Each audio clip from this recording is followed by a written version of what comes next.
This is the second part of the video where I also wish to give some direct physical exercises and recommendations for your personal Tantra cultivation with yourself or in conscious relationships. So let me sum up what I've been talking about in the first part. So why is it so important that this happens physically with your matching opposite?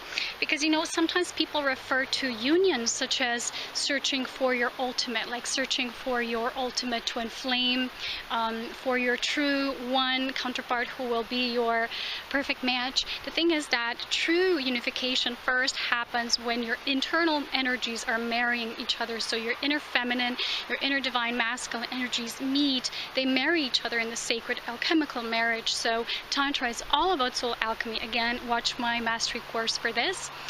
But I really want to say it's really important that this work is taking place in the physical, because it's the physical chemistry we're changing. We're changing the human experience. We're enlightening the human experience. So through the cultivation of Tantra life force in purity, this can be contributed to the whole so much. So to sum it up, what I've been talking about in the first part is approach Tantra with utter respect and purity. Never manipulate or abuse the life force stream of energy that is pure spirit that either flows through you or another, and then creating the third energy. Why is it so important this takes place in the physical? Is because we're enlightening the human experience. When the polarized opposites meet, we actually have the two within one creating the third energy. There's a triangulation taking place.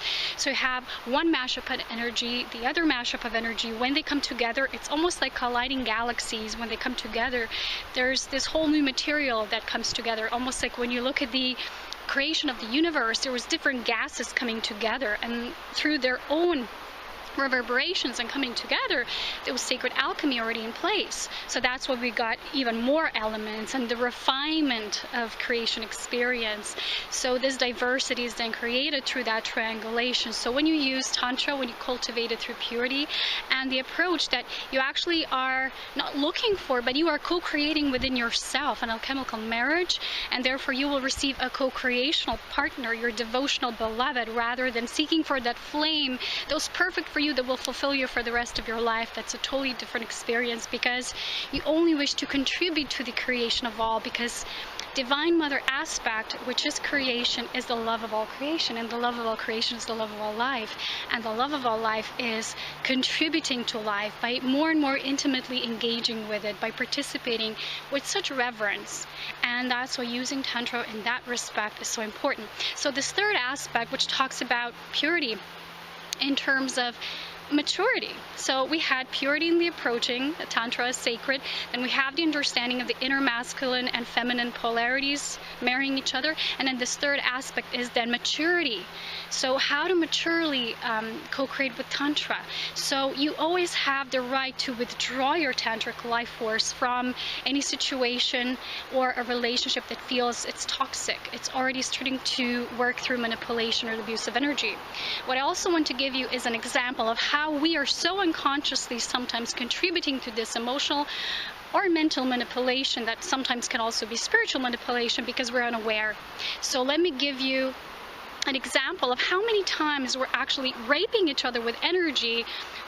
We are trying to override another without fully respecting their own private sacred space. So higher evolved beings don't do that. They approach each other from an aspect of a unified field. That means first there needs to be unification within you. When it is, there will be such respect for another because there will be highest regards and respect for yourself. So sometimes I observe online, and even when people address me and they write to me, there's this lack of respect for the sacred space of the other. So before using Tantra with this purity, we need to start really understanding ourselves as we are a sovereign being. And therefore the other is as well. We cannot rape them with our own projections, beliefs, or just trying to engage with their energy if they're not willingly, consciously participating with it. If they don't want to, that is their own free will, decision, and choice. So what I notice sometimes is online, you have Facebook and people are messaging you. They're trying to engage you with energy without asking first, are you free? Are you available? Do you wish to have an energy exchange? Or they write you a letter, which is more personal, intimate. What they will do is they often will just write to you, not just once, but they're going to be, trying many times, like, hello, are you there? You know, please respond to me. Hello, here I am. And this is already a lack of respect for another. So this is when you're abusing your Tantra, when you're trying to enforce your energy into having an exchange with another, which is what evolved beings do not do. When there is no response from another, it means that there's no meeting. There's no meeting taking place. There's no harmony.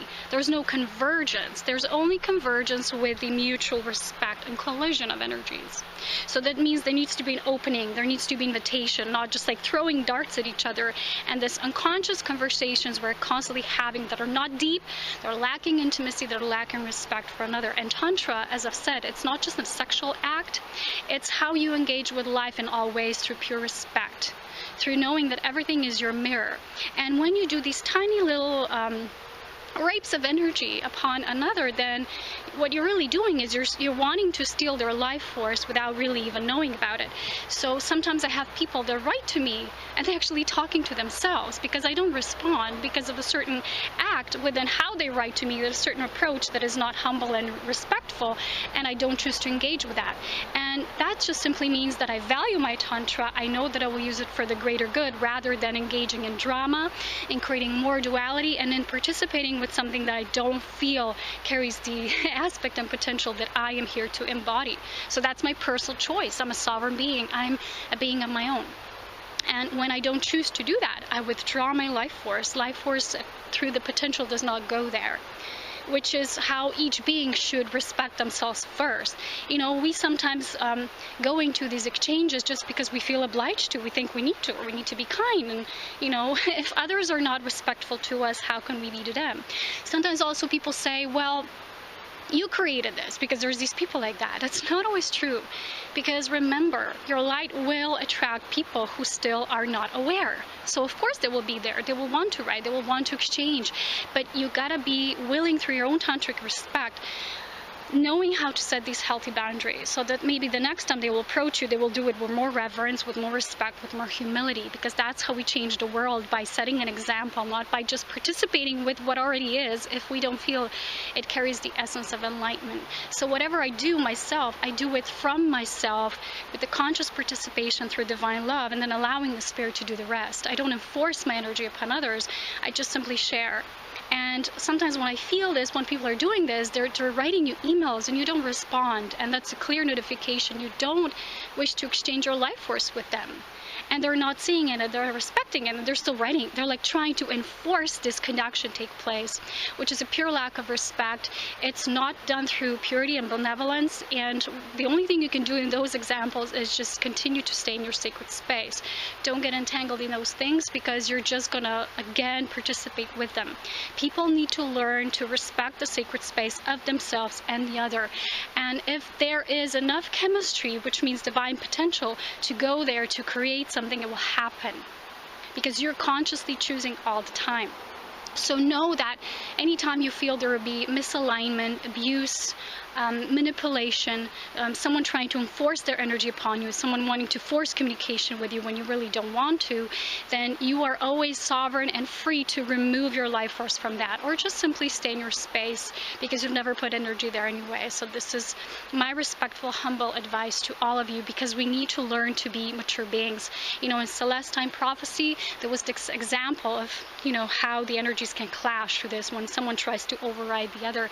And this is always what we do without awareness. We're trying to override the other with our beliefs, with our mashups, with our distortions, and it's just not respectful. It's not pure, and this is not what true Tantra teaches. So in this next part now, I really wish to give you some exercise that you can use and to cultivate your own higher tantric experience, either with yourself or with your co-creational partner, okay? So in this last third part, I wish to give you some examples of how you can not just cultivate, but also lift up your tantric life force within yourself and your experience with another. So there first needs to be, as we said, a beautiful sacred space of opening, of invitation. That's where our heart chakra needs to open up, so we can feel who wants our exchange, who wants to participate with life, who wants to co-create with us. As I've said before, when someone is not vibrationally aligned with us, we can only actually have a relationship with them to the level of triggering each other, having those mirrors, really contributing to sometimes the challenges we're going through in our own sacred initiations. But if someone is not where we are in vibrational embodiment, we cannot co-create with them on that level. Because it's almost like you're here, someone's there in their embodiment, and you cannot meet. There's not enough space in terms of chemistry, again, to make that thing come together, to collide. It's almost like your intimate universes are too far apart.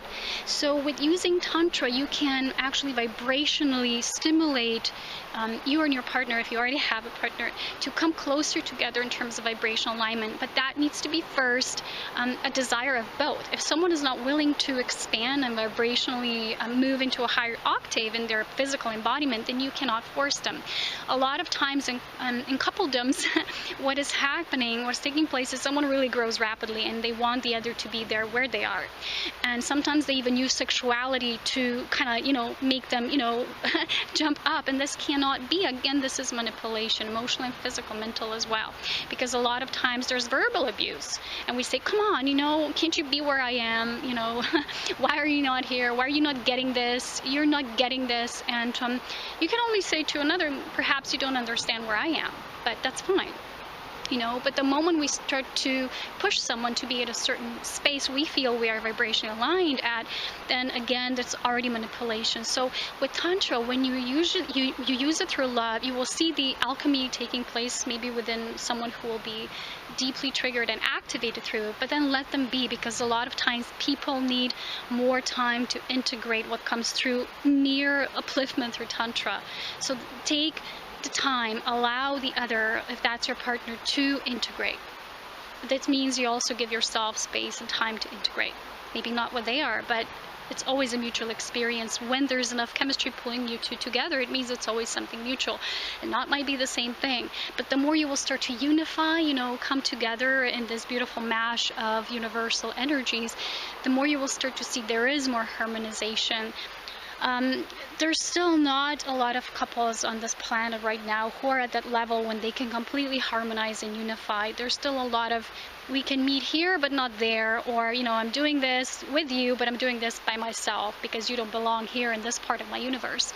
When there's complete beloved presence within you and another, this complete synergy, you will feel that you've really met your co-creational partner. So here are some of the exercises that can help you cultivate more of that true beloved essence within you and your partner, or within yourself. If you try to, not try, but if that's your desire to have a co-creational partner in your life, because it is physically destined for us humans to experience this in our form, because the alchemical marriage is happening in our form too. So the first aspect is really important after always the initial opening and invitation takes place to your heart chakra and your higher heart. The more you begin to expand, is I would recommend eye gazing, just eye gazing. Look into each other's universes and invite each other in through your soul. Most communications and alignments with humans happen through lower chakras, sometimes through the heart. But when you can really enter each other's soul and just feel the inner vision of the other, then you will start to see how you're colliding with their own universe. And our goal is not to be the same, but is to be unified. That's not the same thing, okay? A lot of times we want our partners to be the same and just like us, and we want to perfect them as if that's not the job of the universe and their own I am presence. And we want to somehow get in the middle of that, which is not really our job.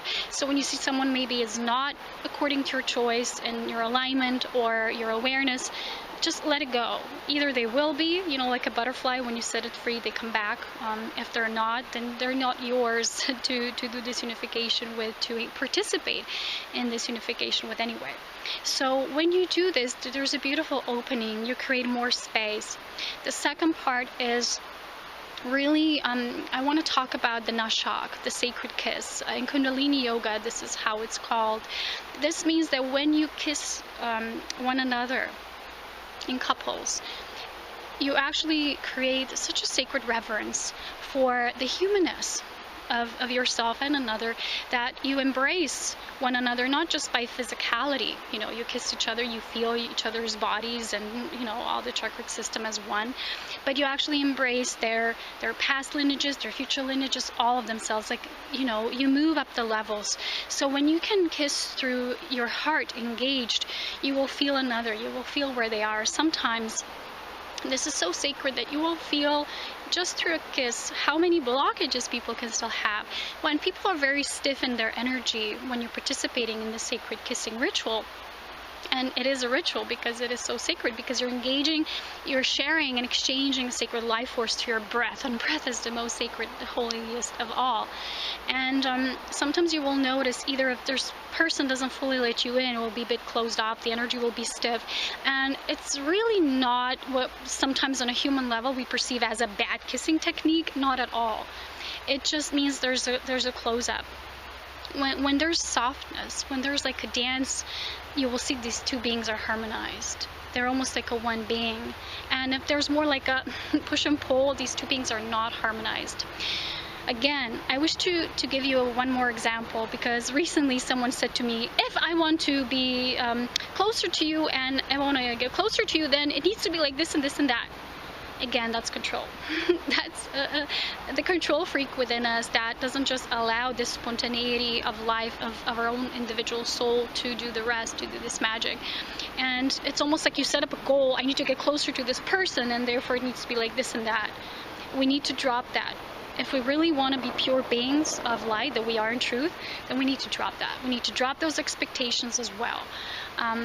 You can tell another what you would prefer, but making those assumptions and making those attachments and projections towards them will only create more separation, more duality, because you're immediately going to see when someone's going to start to pull their energy back inwards. They're not going to be open towards you, because when there's respect and opening and honoring and just allowing what is, there will be such a heart opening. The moment one will start to control, dominate, project, it will be like, oh, you know, and that's a normal process, because you feel your space has been invaded. The other is not seeing you through purity. They're starting to put labels or projections at you, and that's really not how the sacred Nasha kiss really looks like. It's complete, total surrender through the embrace of spirit that just comes as a pulsation through two beings. That's really important.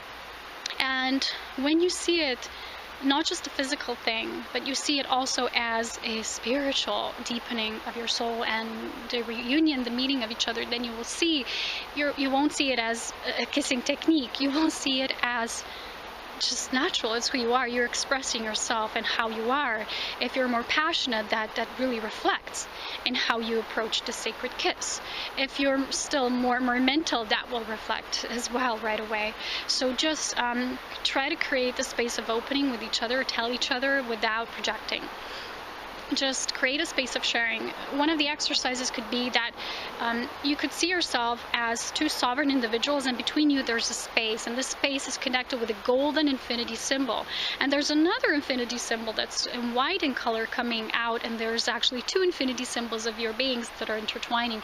In that sacred space in the middle is where spirit resides. So you, when you connect to each other before you approach each other, exchanging your tantric life force, gazing at each other, touching each other, kissing each other, you will first see that this will be done through that sacred space in the middle, that vortex of spirit. So it won't be through your persona, engaging with the other's persona, but it will be through this middle space. Again, begin with the sacred breath of life. I've taught you the technique first. It is so simple. So you only need to, you begin like maybe like this. Take a deep in-breath, just really deeply, coming to the top, release it with an out-breath. And then again, you breathe into your heart chakra like this, and breathe out again. So twice, you make 2 circles. And when you can do this together, just breathe with each other together, you will start to notice how the energy starts to rise up. So my advice is also, don't just, what people do is they just skip parts when they exchange energy with each other. go slowly. Feel how you can together potentialize the energy by raising its frequency, by just swirling it, making it deeper and deeper, and then see how you're guided to physically work with that energy and transform it.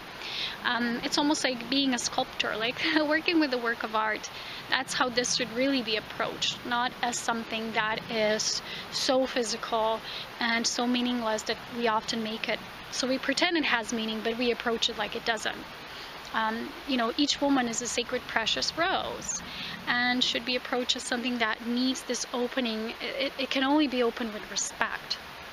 You know, when a bird opens a budding flower, it creates a specific melody that will open that budding, that bud of the rose that she will then start to blossom. And that's why there needs to be this approach towards the feminine, so she can open up, so she can embrace that masculine energy, so they can marry each other and then co-create from there on. So the next exercise would be touch. Then just see how it is when you touch different parts. So touching hands like this with each other, feeling how the energy flows. Then touch different body parts and see how the energy feels. Maybe just touching each other will already start to create spontaneous healing energy within each other. So this next exercise could be just sitting together with each other. You either sit side by side, holding hands, just feel how the energy is intertwining within the two of you. If you don't have a partner, what I recommend is sitting out on a bench, on your side, usually your feminine side, and then just see how the energy of your partner that you're inviting in your life is starting to swirl around there in the position next to you, and then invite him in, have a talk with them, just feel how it is. If your true co-creational beloved sits with you, this is how you start to invite their presence to become physical, so you invite them in your life. There's other positionings of different seatings you can take, like in a lotus position. Just feel how the energy moves up by you just feeling that. Just focus on making it so. And when there is intimacy through love, it means you're not doing this as an exercise that's purely instrumental because you're going to write a textbook about it, but you're just really allowing love to do its natural magic because you wish to participate with life, you wish to create something beautiful. Then you will see it's just going to naturally start to rise up. The moment when it won't be so, you will feel that the energy is gone. And I've shared this with you before, that when the energy is gone, you can't force it back. A lot of times what people do is in their sexuality, there's a lack of what they call spark, but it's not a lack of spark. You know, their souls are connected. It's just that they're not engaging with the soul connection, and they're not flowering it in a way. They're not really watering their garden. So what this means is they've neglected these parts of themselves and how they share them with one another, and they just expect the energy to be back like this. So when the energy is gone, don't try to force it back. Again, this is control. Rather focus on the awareness of what's behind this lack, this physical perception of lack. So when you sit with each other, you can observe how the energy is moving, that it stops somewhere, and why. And just share with each other what you're feeling. You might not be feeling energy in the same way. Then you can talk about it. And, you know, this all leads to inner work, which is what will create this unification. Nothing will just happen like this. Every shift that we're creating as enlightened human species is because of our conscious input. So there's much more exercises you can do, but I really advise you to start with these basic ones, which is breath work, eye-gazing work, which is ensoulment, experiencing the unique nebula of each other's souls. Then what we said was the sacred nashak, the sacred kiss, embracing each other with the whole being and really visualizing and seeing and feeling that as the actual experience. Then working with just sitting with each other, and working with touch and with the healing energies that you might be feeling. And when you feel like you've really mastered these levels in terms of, you know, there's always going to be more. You're never like, okay, we mastered this, it's check. It's more in terms of, okay, I've mastered a level of this experience, but it will be more profound the next time. So it's a constant ongoing experience when we know how to work with Tantra. It never gets boring. The energy, even if it stops for a while, because of our conscious awareness, we can bring it back by being and bringing the light of awareness into where there was the perception of lack. What's behind the scenes, so to say. And when we're going to move into the more refined versions of ourselves in our tantric experience, then we're going to start to mash up all these parts, exercises, these engagements together. So we won't just say, okay, let's just do breath work, let's just do this exercise or that one. We're going to merge them all together as one. And this is what we call making love as humans. And it's not as physical that it was perceived on the level up until now. Higher evolved beings already are making love in much different ways than we humans perceive. It's all more ethereal. It's much stronger for those of you who have had these experiences in your dreams. And this is not the same as astral sex, which sometimes people call. This can be a very dualistic experience still. It won't be aware and conscious. A lot of times it will be even vampiric. So it's not the same what I'm talking about. Astral and ethereal, not the same, okay? When you have these higher ethereal experiences, when you yourself as a master of your own tantric life force, how you can cultivate your energy so much more. And I share some of these exercises in my mastery course, but as an ending, as a bonus, I want to give you one of those exercises, but really engage in it only if you feel completely ready. I've already recorded a video on this. It talked about bringing that bliss, cultivation of bliss in our bodies, and I do the swirling movement with music. And if you feel guided, you can check that video because it's in alignment with this video right here and now. But I want to give you an example of how to yourself, this is not done in a coupledom, you raise your tantric energy. So just stand or sit or lie down and focus on your base chakra. So imagine you have a beautiful spinning vortex of energy there. So for the women, this is in our womb. So imagine your womb is like a vortex, and for you males, because you have differently extroverted organs and we have introverted organs, so we are a beautiful match together. You still have an ethereal womb in a way. We all do, if you know what I mean. So we all have this sacred womb of creativity within ourselves. So this is where this orgasmic pressure comes from. Sometimes people call this the G point, the G spot. I don't even know, but I see it as the sacred vortex of our creative life potential that has the ability to create so much, but we're basically not using it.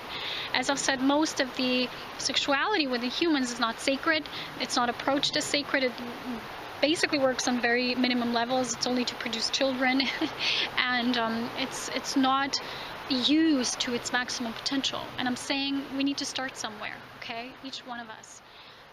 Okay, so when you have your internal feeling and visualization of your inner womb vortex, then what you start to do is breathe into this area deeply, very deeply, like in and out. In the beginning, you'll just breathe. That's all you will do. But the next part of the exercise, and you can put on some soft music if you'd like to really relax you even more.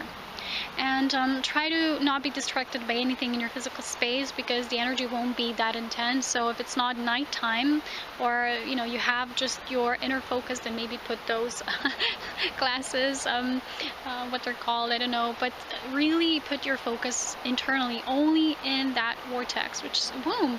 In a way, it's dark. So the next part is not just breathing, but also squeezing in your inner muscles in your pelvic area. So with in-breath, you squeeze them in, and the out-breath, you squeeze them out. And each time you will do that, you will start to do it more deeply.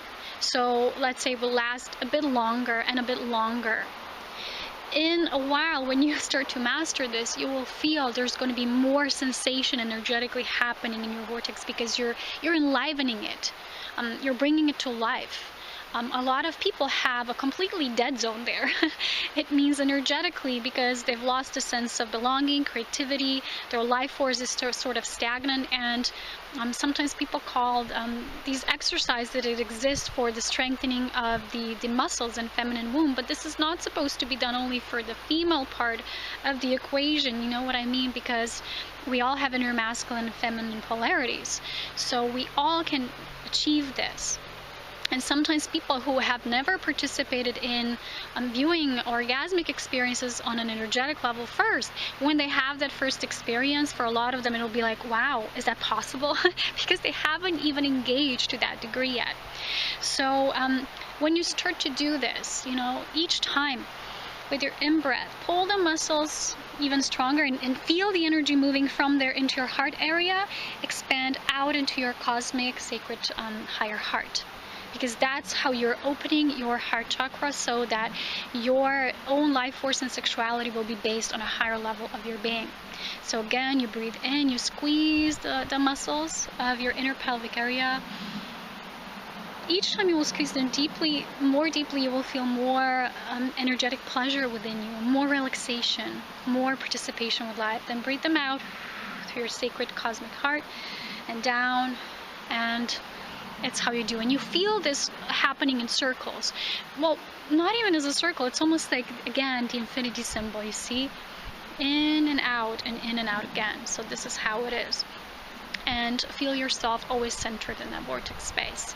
And with this, with moving the energy into your sacred heart, breathing it out, you're actually using your life force, you're using your Tantra to alleviate the cosmic love experience on this planet. You're contributing to love. You're not using it only for self-pleasuring or for things that are only physical to that degree, but you're using it to cultivate your life force, to increase the life force on this planet. I hope this was helpful. Let me know if you have some questions, but I really recommend you watching the mastery course. This is such an important topic, I feel, because this is the level where we start to create, and we are creator beings. So as always, so much love, wisdom, and power. Take care, and I'll talk to you soon. Bye-bye.